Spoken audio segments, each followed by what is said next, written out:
Biarkan anak itu bebas berkembang selama masih di bawah koridornya. Oke. Berarti kalau mengekang udah masuk kategori perbuatan durhaka nih ya? Dibilang durhaka tidak, karena nggak ada orang tua durhaka. Ada, tapi ya? orang tua berdosa atas anaknya itu bisa. Nah biasanya orang kalau baru belajar parenting itu tahap satunya adalah menyalahkan orang tua. Kenapa dulu orang tuaku nggak bikin aku kayak gini tuh kan? Aku yang sekarang kayak gini kan karena orang tuaku nggak bla bla bla gitu. Dia biasanya tahap satu menyalahkan orang tua. Tahap 2 nanti dia mulai naik. Naik adalah mengejar fase ideal. Banyak ibu-ibu stres, anakku umur sekian belum bisa mengeluarkan 500 kosakata. Padahal usia dia harusnya udah 500 kosakata. Itu kan bahasa korban ya, harusnya itu kan sebaiknya nggak dipakai.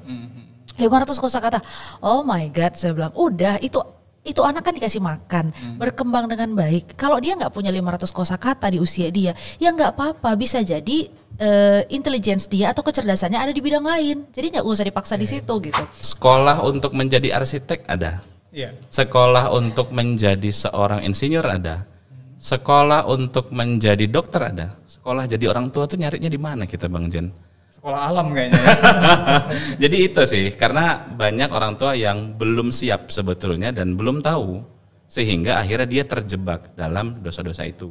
Nah. Oke, aku potong sebentar. Jadi kalau seandainya bercerita tentang ilmu, tentang berkeluarga menjadi orang tua, sebenarnya kan konsep ilmunya ada. Cuma masalahnya keterlambatan nih. Kalau aku melihatnya gitu, keterlambatan ini karena unsur kesengajaan atau memang ada pasti yang dilewati oleh masyarakat secara umum.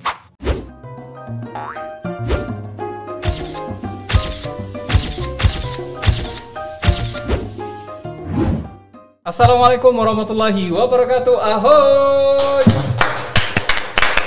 Ya, ketemu lagi, jumpa lagi dan nggak bosan-bosan menyapa sahabat podcaster luar sana untuk terus mengikuti kegiatan kami di meja panas Naira Studio Podcasting. Panas ini memang. Panas cuaca di luar ya. Medan lah. Medan panas ya. Medan panas jadi salah ucap saya. Baik, kita ketemu di sesi ini bersama Humanic Project dengan formasi yang lumayan lengkap hari ini. Ada Ustadz Zaki dan juga Kak Putri serta Bapak Hamdi yang kami hormati. Assalamualaikum semua. Waalaikumsalam. Gimana kabar, sehat ya? Sehat. Alhamdulillah. Sehat. Nah kalau ikut dengan Humanic Project ini biasanya kita membahas sesuatu hal yang dekat sekali dengan kehidupan ya, yang jelas ini berkaitan dengan kondisi mental ya, yang jelasnya kondisi-kondisi mental yang memang pembahasan tentang kehidupan sehari-hari, dan yang jelas ruang ini dibuka untuk sahabat podcaster bisa berkonsultasi ya. Tapi yang jelas kalau berkonsultasi lebih detail, lebih dalam itu bisa langsung dengan masing-masing profil kita. Ada Ustadz Zaki dengan Instagramnya Zaki Az-Zahiri 2@gmail.com. Oke. Dengan Kak Putri? Iya, @othati sama @tolong.diri. Iya, dan yang satu lagi Pak Hamdi silakan. Bisa di @hamdioye. Oh iya. Dan satu lagi @talentsdev.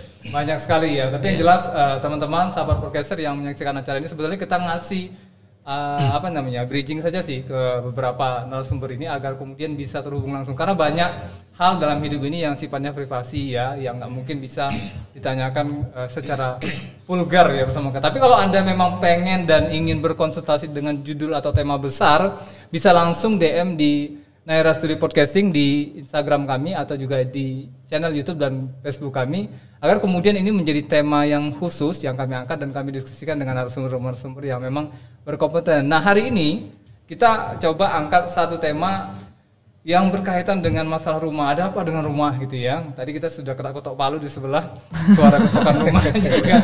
Tapi jujur kita bilang ketika kita mencoba mengangkat atau mengeksplor tema ini, kita kepikiran kemarin sempat saya tanya dengan tim, apa sebenarnya kalian pernah ngerasain gitu bahwa kalian bonding dengan rumah tempat tinggal secara fisik? Itu karena menurut tim kita bahwa rumah diartikan bukan hanya sebagai bentuk fisik, tapi juga sesuatu yang membuat nyaman, sesuatu yang bisa dituju sebagai kembali tempat pulang. Ya, maka ada mungkin orang mengatakan kantor juga kadang menjadi rumah kedua kan. Nah, ini kan berarti kan menggambarkan suasana lingkup. Nah, dari dua persepsi tadi kami coba melahirkan beberapa pertanyaan mewakili sahabat podcaster di luar sana untuk kemudian menanyakan ini secara langsung ya. Tektokan kita, dak dik duk der ya dengan narasumber sudah ya dengan Pak Hamdi hari ini agak beda aja sih tampilannya. Tapi jadi bapak-bapak hari ini. Iya, jadi bapak-bapak ya. Bang Oye hari ini. Baik, kayaknya aku tanya ke siapa duluan ya? Ke yang udah berumah dong. Enggak, kalau hari ini aku tanya dulu pertama ke Ustadz Zaki dulu ya. Izin saya tanya dulu pertama. Kita sering bercerita bahwa orang di dalam rumah itu kan terdiri dari orang tua, keluarga ya, ayah, ibu, kemudian bisa jadi ada yang mungkin tinggal tadi kayak kita cerita sebelumnya dengan kakek dan nenek ya, tinggal di luar kota.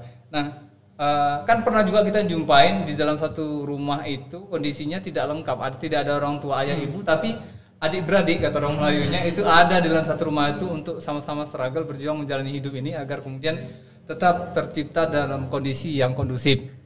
Nah, yang ini yang kemudian membentuk faktor-faktor nanti outputnya seperti apa di akhir. Ya kan seperti itu. Nah, kalau kita tanya sekarang, kita coba detail terhadap orang tua. Yang punya pengalaman orang tua, ini kan sudah Ustadz Zaki pernah punya orang tua kan? Iya, ya. Nah, kita tanya sekarang nih, tapi harus jawabannya jujur. Kita sering mendengar soal anak durhaka, tapi jarang bicara tentang dosa orang tua. Nah, menurut narasumber sekalian, kira-kira penting nggak ini dibahas gitu loh? Penting. Karena supaya orang tua itu jangan terlalu berambisi menjadikan anak itu sesuai dengan kemauan dia. Oke. Biarkan anak itu bebas berkembang selama masih di bawah koridornya. Oke. Berarti kalau mengekang udah masuk kategori perbuatan durhaka nih ya? Dibilang durhaka tidak, karena nggak ada orang tua durhaka. Tapi ya? orang tua berdosa atas anaknya itu bisa. Ah, ini konfirmasi ya. Iya. Konfirmasi. Silakan dari Kak Putri, silakan. Kondisi di mana gimana orang tua ya? Iya. Gitu.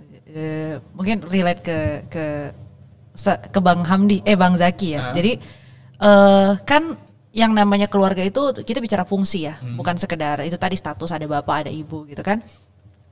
Jadi memang ada kondisi-kondisi yang membuat rumah itu menjadi nggak aman, bukan kemasukan maling gitu enggak, tapi rumah itu tidak menjalankan fungsinya. Kan dalam bahasa Arab rumah itu maskan, maskan.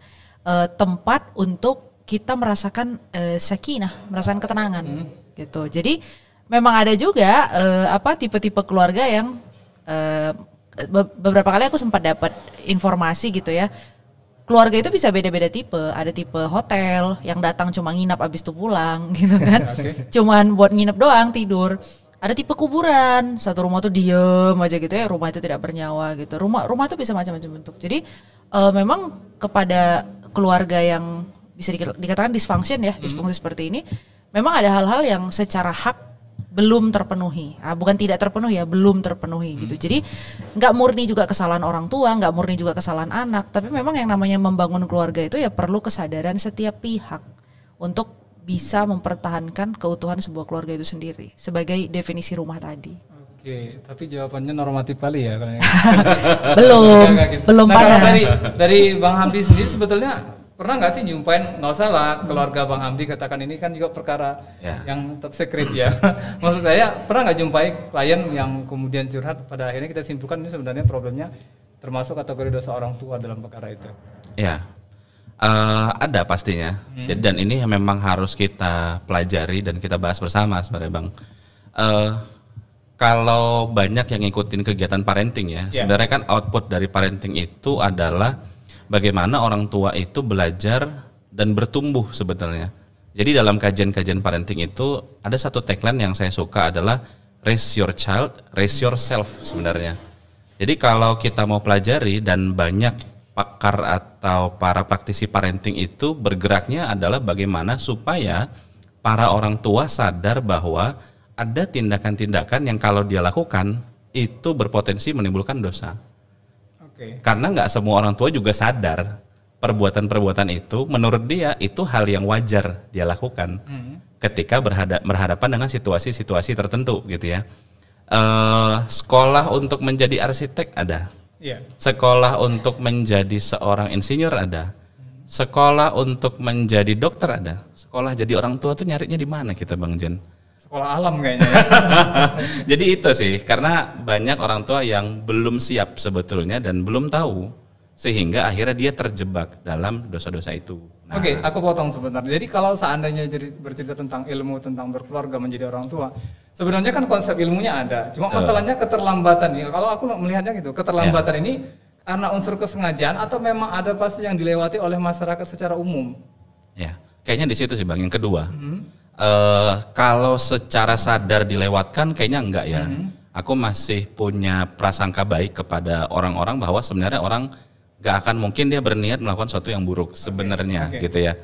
Ada beberapa hal yang membuat dia akhirnya terjebak. Masa tadi bahasaku terjebak sebetulnya pada dosa-dosa itu karena ini tidak diberi ruang pembahasan ini gitu ya. Kita tuh kayaknya dari kecil atau bahkan sistem pendidikan kita mendorong kita untuk menjadi insan industrial. Bukan menjadi seorang manusia yang siap menjalani kehidupan. Betul, kita butuh masuk ke area industri, menjadi seorang yang akan mengisi peran-peran itu. Tapi kita juga perlu ingat kita punya sisi lain yaitu keluarga sebagai basic kehidupan kita. Sayangnya ruang diskusi tentang keluarga ini belum banyak mendapat ruang. Sehingga di usia tertentu yang memang dia sudah ingin atau dia sudah berniat masuk menjadi sebagai orang tua, dia belum siap secara knowledge untuk menjadi orang tua itu bagaimana. Baik. Belum lagi nanti kalau misalkan dia punya anak lebih dari satu. Betul. Dan karakternya juga berbeda. Menyikapi karakter yang seperti ini bagaimana, karakter yang ini bagaimana, nah itu boleh jadi di antara beberapa faktor kenapa orang tua terjebak ya. Kalau bahasaku terjebak sih. Baik. Pada dosa-dosa itu. Kak Putri mungkin aku pengen tanya lagi bahwa kalau menurut kebanyakan orang secara umum kan usia matang perempuan itu untuk kemudian remaja, kemudian mengarah dewasa dan menyiapkan diri untuk menjadi seorang ibu, ini kan fase-fase yang kadang-kadang terlewatkan juga bagi orang tua. Nah, interval waktunya berapa lama sih untuk menempuh ke arah sana sehingga dikatakan siap? Ini kan Kak Putri kan sudah menjelang-jelang, bukan injury time ya. Oh, enggak. Happy time. Kira-kira persiapan yang matang itu. Oke. Dan momen yang pas bagi orang tua untuk masuk menjiwai ke anaknya agar kemudian memberikan pesan-pesan yang positif, membimbing yang ini memang menjadi kedekatan kayaknya ibu dan anak ya. Kalau ayah kayaknya mungkin tadi sosok-sosok pendamping-pendamping yang kita bicarakan di awal-awal. Kita perlu ngelihat dulu fungsi keluarga tadi ya ketika mau menyiapkan seorang anak gitu. Pola pendidikan kita menyambung yang dari Bang Hamdi tadi. Pola pendidikan kita itu hampir tidak membedakan antara pendidikan laki-laki dan pendidikan perempuan. Jadi kita itu memang disiapkan menjadi karyawan, pekerja. Kenapa? Waktu kita dari TK, yang pertama diajarin apa? Calistung, baca, tulis, hitung. Naik kita ke SD diajarkan ilmu-ilmu pengetahuan dasar. Masuk ke SMP, SMA, baru kuliah kita ngambil spesialisasi. Kita hanya diajarkan menjadi seorang pekerja for industry. Tapi nggak ada yang mengajarkan kita bagaimana cara menjadi laki-laki utuh, cara menjadi perempuan utuh, apa fungsi laki-laki, apa fungsi perempuan. Bahkan pendidikan kita secara umum tidak mengajarkan bahwa laki-laki itu akan menjadi suami dan ayah, perempuan tidak diajarkan menjadi istri dan ibu. Nggak ada. Lihat sekolah-sekolah umum. Betul. Kita mau bilang sekolah Islam sekalipun, aku lama di sekolah Islam. Aku bisa katakan, sekolah Islam sekalipun hampir tidak membedakan pendidikan laki-laki dan pendidikan perempuan. Dan nggak mengarahkan ke arah sana juga ya. Dan ya ada yang cukup arif di pesantren ya. Aku nemuinnya justru di pesantren-pesantren.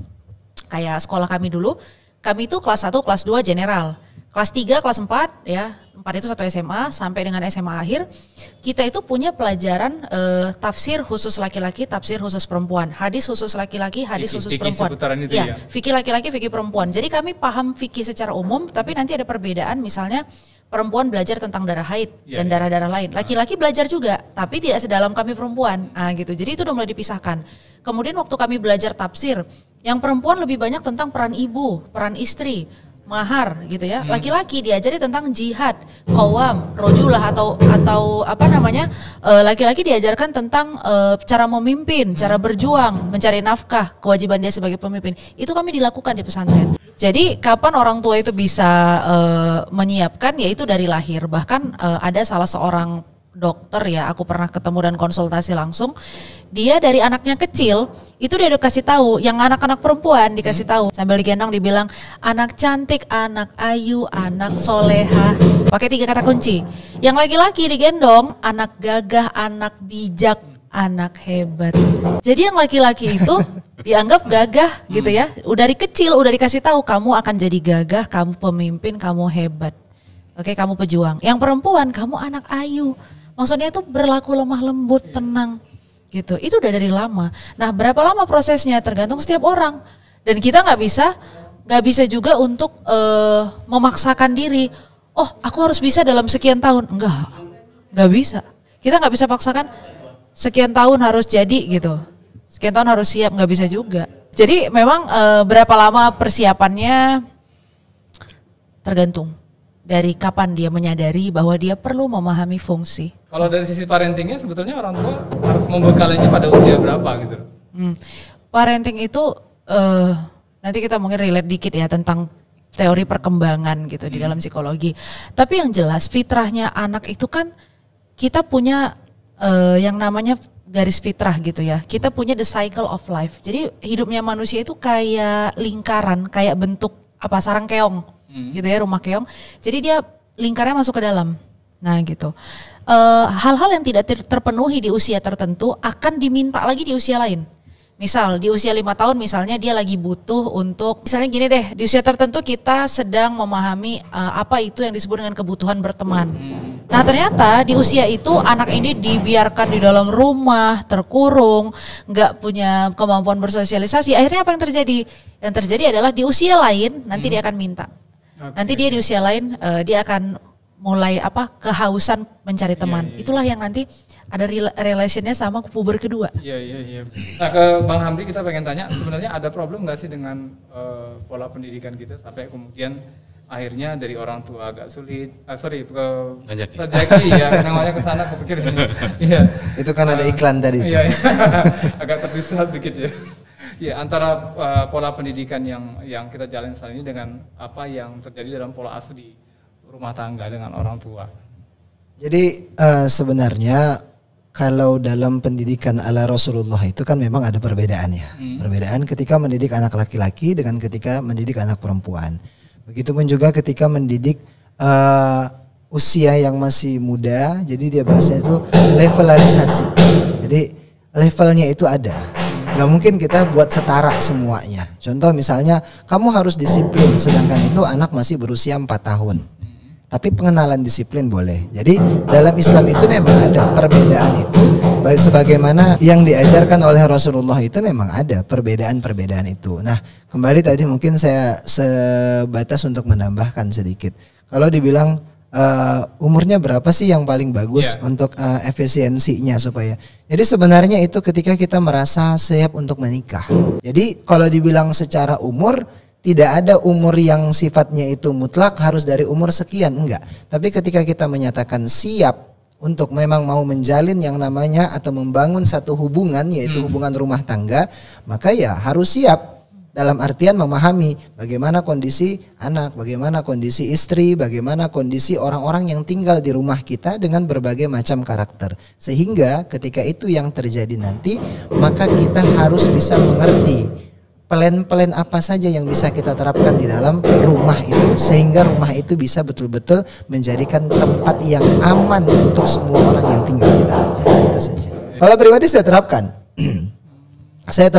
dan ternyata orang tua dulu pun itu juga menerapkan, meskipun tidak secara, kalau dibilang saya yang belajar, ya, saya yang dapat ilmunya, tapi ternyata setelah saya flashback kembali dengan kehidupan saya waktu dulu masih sebagai seorang anak, belum sebagai orang tua, ternyata beberapa itu teori-teori itu diterapkan di dalam rumah, sehingga kita bisa membuat peran masing-masing, bahwa anak perempuan tuh ya mestinya seperti ini, mestinya seperti ini, anak laki-laki mestinya seperti ini, mestinya seperti ini, sehingga yang terjadi adalah si perempuan, andai pun si laki-laki lebih berkompeten dalam satu hal, si perempuan tidak pernah merasa aku nggak tersaingi kok, dan aku tidak pernah merasa bahwa abangku itu mengucilkan, malah menjadi semangat. Oh, abangku bisa dalam bidangnya itu, kenapa aku tidak bisa dalam bidangnya ini? Itulah dia sebenarnya poinnya. Artinya paham tentang posisi masing-masing. Paham tentang posisi masing-masing, dan itu memang ilmunya itu ada. Seperti kata Bang Hamdi tadi. Kelemahannya kita tidak diberikan ruang untuk itu, sehingga mohon maaf, Ini yang sering kejadian gitu. Kadang-kadang saya diundang ngisi tentang nasihat pernikahan. Orang di mana-mana nasihat pernikahan itu kan otomatis sebelum pernikahan. Nah, ini yang sering terjadi adalah setelah akad itu terjadi baru disampaikan nasihat dan itu tidak akan pernah fokus lagi. Kenapa? Sibuk dong semuanya pada foto sini, foto sana. Sehingga pesan apapun yang itu masuk kepada mereka tidak sampai kepada taraf 50% bisa mereka serap. Emang prosesnya itu berapa lama? Maksudnya proses edukasi bimbingan itu? Sebenarnya idealnya katakan. Idealnya itu tidak ada waktu yang secara mutlak ya bisa ditentukan. Selama kita bisa mau menggali. Satu sih kuncinya, kalau kita sudah siap berumah tangga, maka harus siap mental, satu. Yang kedua, ketika kita sudah siap membangun satu rumah tangga, maka yang harus disiapkan adalah buang semua mindset pendidikan dulu. Kalau memang masih ada yang bisa diambil, maka ambil. Selamatkan itu untuk menyelamatkan keluarga kita. Khususnya bagi laki-laki kan gitu kan, khususnya bagi laki-laki. Jadi dalam artian kalau secara waktu ya kalau dulu saya itu sempat 2 bulan memang pelatihan itu. Nah, 2 bulan pelatihan itu ya. Sehingga saya ternyata kalau istri itu begini. Mohon maaf ternyata yang kalau dibilang kita sibuk mengurusi anak sampai kadang-kadang lupa ternyata ada istri yang gak nyaman di rumah. Ada istri yang merasa nggak aman di rumah. Kita fokus kepada pasangan kita, ternyata ada anak juga yang nggak aman di rumah. Itu tadi makanya perlu yang namanya kesiapan. Ketika memang itu sudah siap mentalnya untuk membangun yang namanya rumah tangga tadi itu. Luar biasa ya. Tolong masukkan Kak Putri di dalam Boleh. 2 bulan ya. 2 bulan. Kalau saya 2 bulan. 6 bulan. 6 bulan. Lebih subuh lagi berarti kan. Karena itu kan tergantung siapa penyedia programnya. Kalau kami 6 bulan sampai kepada teknik melipat baju. Iya, sampai gitu, sampai melipat baju kemudian pakai metode KonMari kan ya dari Marie Kondo. Terus habis itu sampai kayak ya semua lah mentality bagaimana perempuan mengatur keuangan karena kan sebenarnya bendahara rumah tangga itu kan perempuan ya gitu. Karena laki-laki kan punya habit agak boros kan gitu. Makanya yang ngekang itu bukan ngekang ya yang ngejaga yang menjaga itu perempuan. Tapi memang dari 5 tujuan pendidikan perempuan. Nah, ini aku dapatnya dari mana? Dari pesantren kami dulu.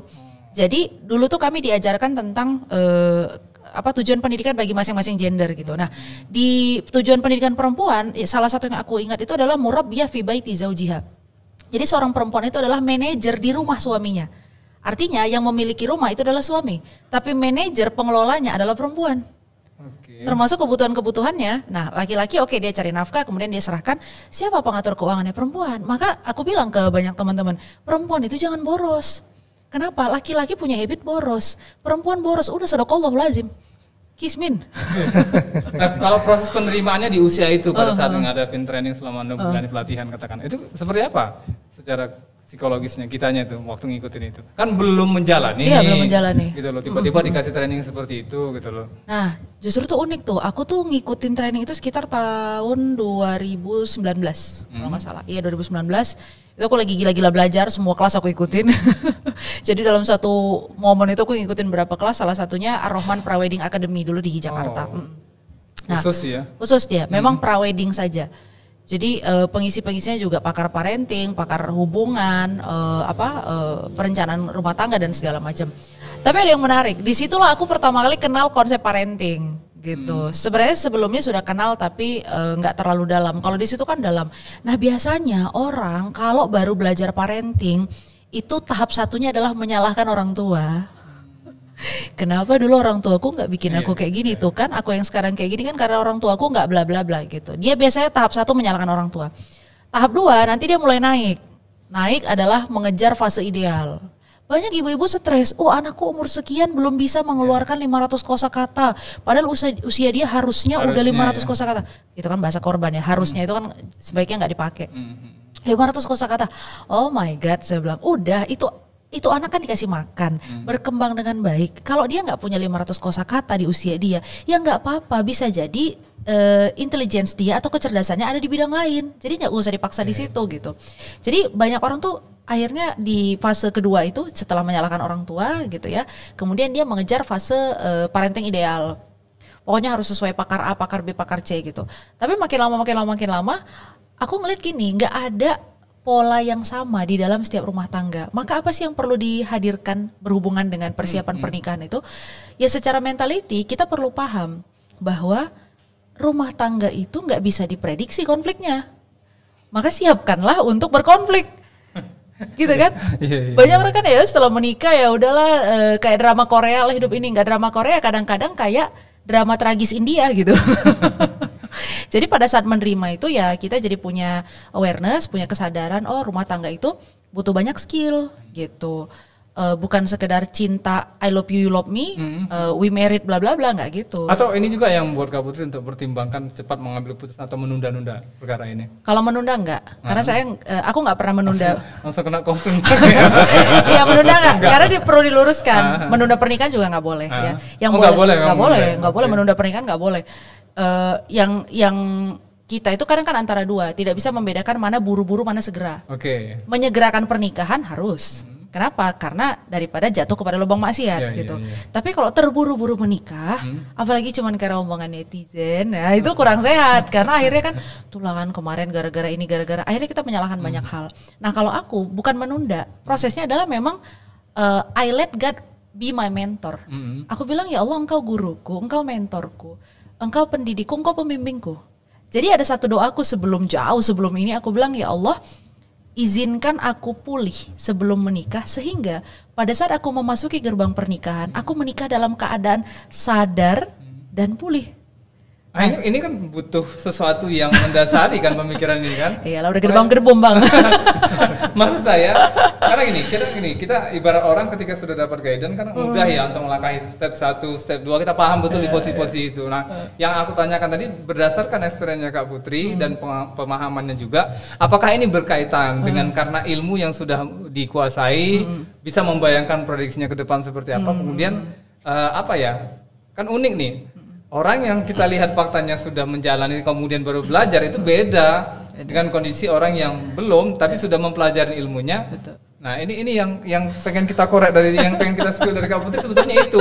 Kalau kita kan jujur membaca aja apakah misalnya penundaan atau keputusan ini agak terasa lambat diambil karena berdasarkan pengalaman di belakang tadi atau apa gitu loh. Enggak, kalau menunda enggak pernah, tapi memang apakah pengetahuan ilmu lah ya. Kalau pengetahuan kan belum tentu jadi ilmu. Apakah ilmu kemudian mempengaruhi? Ya, pasti. Pasti ya. Pasti mempengaruhi. Nah, ini fix kalau begitu. Oke, karena gini, kadang kan lucu ya si itu gitu. Terus dekat gemes deh gitu kan. Zaman-zaman ini lah zaman-zaman sweet candy gitu.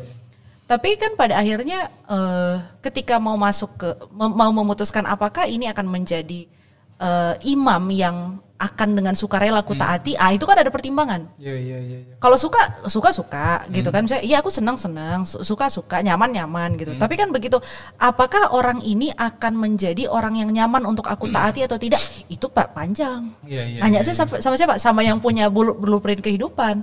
Maka ketika Allah masih bilang menurutku gitu, aku bilang ya Allah, engkau masih pengen aku belajar ya udah it's okay, nggak ada masalah gitu.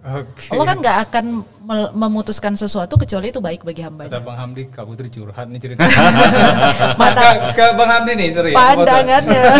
Ke Bang Hamdi kira-kira menjalani nggak proses itu berilmu dulu baru kemudian menjalani atau memang udah jalan ya udah sambil belajar kemudian lanjut gitu loh. Jadi kalau proses belajar orang tuh beda-beda ya Bang ya. Gak semua orang merasa belajar itu harus lewat akademi yang tadi 2 bulan, 6 bulan dan sebagainya. Ada orang yang bahkan tanpa kelas pun dia langsung siap. Ternyata saya nggak bilang begitu. Kenapa ternyata itu terjadi? Ternyata ini dipengaruhi oleh bagaimana gaya belajar seseorang dan bagaimana keluarga membangun ruang belajar itu. Nah ini juga. Jadi kalau yang tadi saya maksud ruang itu bukan berarti harus segala-gala dibikinin kurikulum, dibikinin kelas dan lain sebagainya. Nggak harus selalu begitu. Tapi yang paling penting adalah bagaimana pendidikan keluarga itu dibangun di dalam keluarga itu sendiri. Bagaimana metodenya? Ruang dialog. Ini yang kadang-kadang justru hilang di rumah. Ini kan ini keluarga Bang Hamdi ini demokratis sekali lah istilahnya. Ini aku nggak ngomong tentang diriku ya. Sebenarnya aku ngomong ideal dulu gitu ya. Oke, baik. Ngomongin ideal dulu gitu ya. Lanjut. Nah jadi harapannya, idealnya bagaimana pendidikan itu, ruang itu dibangun di dalam rumah. Dan setiap ada hal-hal terjadi, keputusan-keputusan yang dibentuk dan fase-fase yang dilewati, kalau dibicarakan di dalam ruang-ruang keluarga, ini jadi momentum belajar untuk anak bersiap masuk ketika nanti dia menjadi orang tua. Sebenarnya begitu. Kalau saya pribadi merasa ruang itu sebetulnya ada nggak ada gitu Bang. Kadang-kadang ada, kadang-kadang nggak ada. Ini pengalaman pribadi. Okay. Kalau tadi ideal ya. Nah, jadi justru trigger yang saya hadapi adalah hal-hal yang menarik perhatian dan keresahan. Kok dulu kayak gini ya? Kok dulu begini ya? Kok dulu begitu ya? Tapi dia bukan blaming, cuman mulai sadar belakangan. Ini awal-awal sebelum pernikahan gitu ya. Qadarullahnya saya itu tumbuh di lingkungan pendidikan dari kecil sampai besar ya, karena memang rumah saya itu posisinya di sekitar sekolah gitu Bang. Jadi pembicaraan tentang rumah tangga, keluarga, dampak keluarga dan lain sebagainya itu sering banget dibicarain. Orangnya gitu. juga open minded kayaknya ya. Ya lebih ke cerewet sih memang ya lingkungannya, karena kalau lingkungan sekolah kan gitu ya sebenarnya. Jadi udah sering terpapar, cuman belum dapat konsepnya apa pada saat itu. Yang paling terhighlight adalah fenomena-fenomena yang terjadi. Itu kan saya lihat langsung gitu ya. Kok ini begini ya? Kok si itu akhirnya cerai ya? Jadi drama-drama televisi itu saya saksikan secara nyata gitu Bang. Pada saat itu begitu. Justru ini yang mendorong saya akhirnya untuk jadi harusnya gimana ya baiknya, kayak gitu. Jadi triggernya menyimpulkan diri sendiri. Betul. Ya? Jadi mulai muncul rasa penasaran. Nah, kalau saya tipikal yang belajar itu by case biasanya. Jadi sebelum nikah dulu ya ngobrol diskusi dengan kawan-kawan yang sudah menikah. Dulu awalnya seperti itu. Jadi nggak sampai yang ikut kelas-kelas parenting atau kelas-kelas akademi itu enggak sih sebenarnya, nggak ikut. Tapi ruang dialog yang saya bangun adalah dengan para praktisi yang menjalani. Praktisi pernikahan tuh artinya yang kawan-kawan menikah lebih dulu gitu kan. Ya udah. Jadi ikut tongkrongan bapak-bapak lah ceritanya nih. Nah, kebetulan di antara circle saya di pertemanan itu, waktu itu di pertemanan kampus saya paling terakhir nikah justru sebenarnya. Pada saat itu. Justru ilmu juga ya. Nah, kembali ke Medan, saya kan kuliah di Malang waktu itu Bang kan. Jadi di kampus kami, di teman-teman saya sebenarnya, saya termasuk yang paling terakhir menikah. Sebenarnya di circle saya gitu kan. Nah, balik ke sini kok justru saya yang ternyata pertama gitu ya. Asabi kunal awalun lah. Di angkatan saya waktu pas di pesantren itu termasuk yang awal-awal menikah pada saat itu. Oh, ternyata ada pergeseran kondisi ya gitu. Dan ini saya nggak tahu apa yang latar belakangi. Nah, jadi kalau balik ke idealnya bagaimana memulai proses belajarnya, ya tidak harus dalam bentukan struktural yang kurikulum kah atau kelas, nggak harus seperti itu. Tapi tentang kesadaran kita berkeluarga itu perlu kita bangun sejak di rumah sebenarnya. Nah, ini untuk kita sebagai orang tua, bagaimana setiap keputusan yang kita ambil, setiap rules yang kita bangun, omonginlah sama keluarga.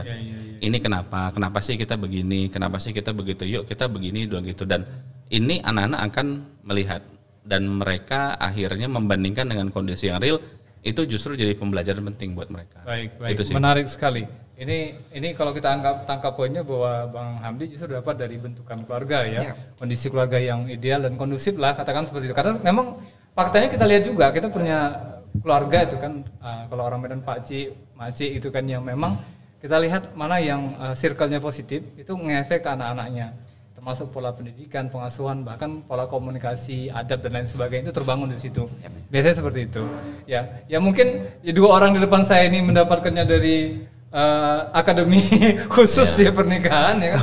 Tapi hal yang positif juga loh. Kalau saya bilang, saya justru jujur saya bilang, kalau anak menurut sekarang bilang jujurly, kita agak kaget juga saya pribadi. Ternyata ada loh kelas yang sampai 6 bulan gitu kan. Dan kalau melihat trennya ini kan kondisi sekarang ini sangat miris sekali ya. Kebanyakan orang di mana anak-anak tergilas dengan media sosial dan lain sebagainya, kemudian nggak membekali diri untuk kemudian siap dalam perkara bagaimana sebetulnya mereka akan menyikapi dan menghadapi hidup berumah tangga ke depan. Makanya tadi saya bilang, saya betul-betul pengen tahu sekali dari Kak Putri terkait dengan apa sih sebab gitu Kak. Apakah ini ada salah satu trigger yang membuat beliau untuk betul-betul matang menyiapkan keputusan itu, atau seperti apa? Alasannya sebenarnya ke arah situ, lebih ke arah situ. Tapi kita nggak sambung ke arah sana lagi. Jadi curhat dong mah. Nah, kalau dalam konsep sebuah keluarga yang berfokus kepada kontrol, ya dibanding pada kedekatan emosional. Kontrol ini dalam tanda kutip kan perintah lah ya, power ya, aturan dan lain sebagainya yang memang itu agar kemudian terasa bahwa orang tua tuh betul-betul menjaga anaknya dari paparan pengaruh-pengaruh negatif lainnya. Ketimbang bagaimana kemudian orang tua memahami membangun hubungan kedekatan emosional dengan anak-anak. Ini gimana pandangannya? Siapa duluan nih kira-kira? Silakan ke Kak Putri mungkin. Ini baru banget kejadiannya bulan lalu. Aku terapi seorang anak ya. Jadi dia itu perempuan, anak perempuan, tapi bapaknya itu mendidik dia, kalau kata ibunya, ini yang ngomong sama aku ibunya, Kak Putri, ayahnya itu memang agak keras sama dia, tapi biar dia jadi gitu. Emang diapain Bu? Ya kadang sama bapaknya dipukul pakai tali pinggang, kadang ditampar gitu. Aku dengernya, hah gitu kan. Oke, tapi aku nggak mau langsung jawab dari chat. Aku bilang, Bu, gini aja kita, karena memang dia mau terapi kan, kita terapi dulu aja ya. Pas dia datang terapi itu rahangnya biru, beneran biru, lebam. Aku nggak tanya, aku bilang, yaudah kita terapi dulu aja ya, gitu. Nggak apa-apa, Kak Putri teman kamu, gitu. Ternyata bener, sehari sebelum dia diterapi itu dia ditampar bapaknya, sampai lebam ini pipinya segini. Anak umur 17 tahun, cantik anaknya. Dan nggak ada hal-hal yang nggak bisa aku ceritakan yang lebih parah daripada itu. Aku bilang, Dek, mudah-mudahan kamu masih kuat ya. Kalau kamu merasa nggak cukup kuat, kamu pelan-pelan untuk bicara kepada orang tua apa yang menurutmu bisa menyelamatkan dirimu gitu. Karena bapaknya bukan bapak kandung sebenarnya. Pas turun, pas anak ini masih dalam posisi ditenangkan, kami kan abis terapi ada masa jeda ditenangkan sebentar ya sebelum disadarkan full gitu. Aku ngobrol sama ibunya, iya bapaknya tuh sebenarnya nggak niat jahat, dia tuh sayang gitu. Aku tanya, Bu, kalau ibu mau anak ibu selamat di jalan, apakah ibu pakaikan dia helm atau ibu seret ke aspal? Ibu jatuhkan berulang-ulang. Lama dia mikir, ini kan jawaban yang mudah ya. Dia bilang, ya harusnya sih dipakein helm. Bukan harusnya, memang dipakein helm Bu. Jadi kalau ibu mau dia jadi anak yang kuat, bukan ibu pukulin, bukan dibikin dia sakit berulang kali, tapi justru dia dikuatkan dari dalam, kasih dia pelindung. Oh gitu ya Ustazah gitu. Terus habis itu berapa waktu kemudian aku jumpa bapaknya, begitu aku lihat bapaknya. Enggak, Kak Putri balik balas enggak? Diterapi juga bapaknya. Oh, bapaknya diterapi? Iya akhirnya diterapi juga, serius diterapi. Okay. Tapi aku gak bisa bilang isi terapinya, lebih parah bahkan aku pada saat itu berpotensi menjadi korbannya dia. Dan dia dengan jujur mengatakan apa yang ingin dia lakukan kepada aku gitu. Itu salah satu pengalaman terapi paling menyeramkan yang pernah aku lewatin gitu ya, karena laki-laki badannya besar juga dan memang punya kecenderungan melakukan kekerasan. Gitu. Nah, mau nambahin boleh. Ini supaya maaf ya Bang nanti kalau agak kelewat. Karena sebenarnya gini, ini balik ke tadi, kenapa hal ini terjadi? Sebetulnya kebanyakan orang tuh nggak sadar kenapa dia sedang di fase itu. Jadi dia terjebak. Dia nggak ngerti, dia nggak sadar, dia nggak punya ilmunya. Ketika dia memutuskan, misalnya ketika dia melihat ini benar atau salah, itu bahkan juga dia nggak tahu sebenarnya, benar nggak? Yeah. Atau dia intentional, kan kayaknya kalau intentionally enggak ya. Akhirnya gitu ya. Setelah di terapi aku tahu pasalnya, dan memang ini udah gangguan kejiwaan. Jadi udah bukan manusia normal. Oke. Yang nggak bisa dijelaskan lebih dalam lagi, tapi itu salah satu pengalaman terapiku yang paling horor menurutku. Dan kesimpulannya apa tuh akhirnya? Ya akhirnya aku bilang gitu sama si ibunya gitu kan, ibunya ya sebagai seorang istri pro bapaknya, pro suaminya, dia pro suaminya, dan dia nggak bisa bela anak kandungnya di depan bapak sambungnya, gitu. Ya udah akhirnya sudah lah diserahkan, toh bapaknya sudah diterapi, anaknya udah diterapi, apa yang terjadi setelahnya itu kan kita serahkan ya kepada masing-masing person. Kita tidak bertanggung jawab lagi setelah proses terapi, kan sudah dilakukan gitu. Nah, balik ke pertanyaannya tadi ya, memang apa yang kemudian membuat hal-hal seperti itu terjadi adalah kurangnya kesadaran, bukan ilmu. Karena ilmu itu kan kognitif di sini. Sementara di dalam Islam ilmu itu di sini, dalam kolbu. Maka yang digunakan itu adalah kesadaran, wa'iyah. Wa'iyah itu kesadaran. Kalau kita nggak punya wa'iyah itu tadi, kita nggak punya kesadaran itu yang membuat kita kemudian mengambil keputusan sesuatu, bahkan mungkin termasuk mengambil keputusan berumah tangga, itu hanya berdasarkan itu tadi luka batin, kebutuhan-kebutuhan emosional dan segala macam. Dan rumah dalam hal ini sebenarnya perlu menjadi tempat aman. Salah satunya, maaf ya, ini yang agak aku bahas sedikit, banyak orang tua yang kemudian berkaitan dengan power tadi ya, cukup egois untuk bilang, aku orang tuamu, aku harus dihormati, kau harus ikut aku gitu, kau harus patuh padaku gitu. Setelah di screening luka batinnya ke bapaknya ya? Iya betul. Setelah di screening dia juga punya luka pengasuhan dari atas kan. Kadang aku bilang gini, iya dia kan juga dibentuk dari pengalaman dari rumahnya dulu gitu. Kadang aku bilang gini sama beberapa orang yang sudah mulai waras lah gitu. Aku bilang ini orang tua yang sifatnya otoriter seperti ini pengen diapain? Disembah, aku bilang. Aku gitu, ini pengen diapain? Disembah. Kenapa? Karena bahkan kita saja tidak taat kepada Allah. Dan kita berharap manusia taat kepada kita seutuhnya. Kenapa kita lebih Tuhan dari Tuhan? Gitu loh. Ini udah kaji supinya nih ya. Udah masuk filsafat gitu. Jadi banyak orang tua yang bahkan ini banyak sekali aku temuin. Ada 10 dosa besar parenting ya dalam kepengasuhan. Salah satunya adalah menasehati. Kan aku bingung ya, kenapa menasehati itu kan baik. Tapi ternyata anak-anak itu kadang nggak butuh nasihat, cuma butuh didengar aja, dipeluk, dibuat merasa aman gitu. Dan orang tua juga saking otoriternya kadangkala tidak mau mengucapkan 3 kata ajaib, maaf, tolong, terima kasih. Terutama kata maaf. Enak aja ngomong maaf, kan aku orang tuanya, yang salah kan anakku. Aku tinggal jawab, Bu, antara ibu sama anak ibu, mana yang duluan hidup? Anak ibu atau ibu? Ya saya duluan, ya. Berarti ibu pernah di fase dia, tapi dia belum pernah di fase ibu. Siapa yang harus lebih paham? Baik. Oke, kalau dari Ustadz Zaki sendiri kira-kira memandang perkara ini, mana yang lebih prioritas? Pendekatan emosional atau memang kontrol seperti tadi dikatakan? Sebenarnya kalau dibilang itu 2 hal yang nggak bisa dipisahkan. Oke, menarik ini. Atau Ustadz Zaki terbentuk dari 2 kondisi ini secara bersamaan? Karena saya terbentuk dari situ. Ya balance sebenarnya. Jadi secara nggak langsung saya terbentuk dari situ. Pertama, ya secara emosional kita membangun kedekatannya dulu nih, kedekatan. Ya, ini bukan cerita yang akan keluarga yang akan dibentuk, tapi dulu. Iya, dulunya seperti itu. Sehingga ketika kedekatan emosional itu sudah hadir, bagus, apapun yang disampaikan itu akan terkesan bagus. Tapi dengan catatan itu tadi, kayak kata Bang Hamdi tadi, perlu memang dalam rumah tangga itu dialog. Dan yang harus diingat, ini kelemahan, ya ini mohon maaf ya, nanti kesannya seperti menjas orang-orang yang sudah. Ya memang faktanya ini kan yang perlu kita sampaikan. Iya, oke. Tapi paling tidaknya ini ilmu buat kita semua. Iya. Dalam Islam itu kan dia orang yang sudah menikah itu dia bagi laki-laki, karena tadi kasusnya laki-laki ya. Nah kasusnya laki-laki orang tuanya, dan itu jatuhnya kepada seorang ayah gitu kan, yang dia sebenarnya harus menjadi uswah dalam keluarga itu, dan harus menjadi panutan, kuduah termasuk di situ. Nah jadi memahami konsep, ada yang sering kita bilang, aku kan suami, aku itu cari nafkah, kayak gitu. Ingat, nafkah itu terbagi 2. Ada nafkah lahir, ada nafkah batin. Ini hasil bimbingan 3 bulan tadi. Nah, jadi kelemahan kita memandang nafkah batin itu mohon maaf hanya dalam bentuk pasangan suami istri saja. Padahal tidak. Batin itu apa? Perhatian.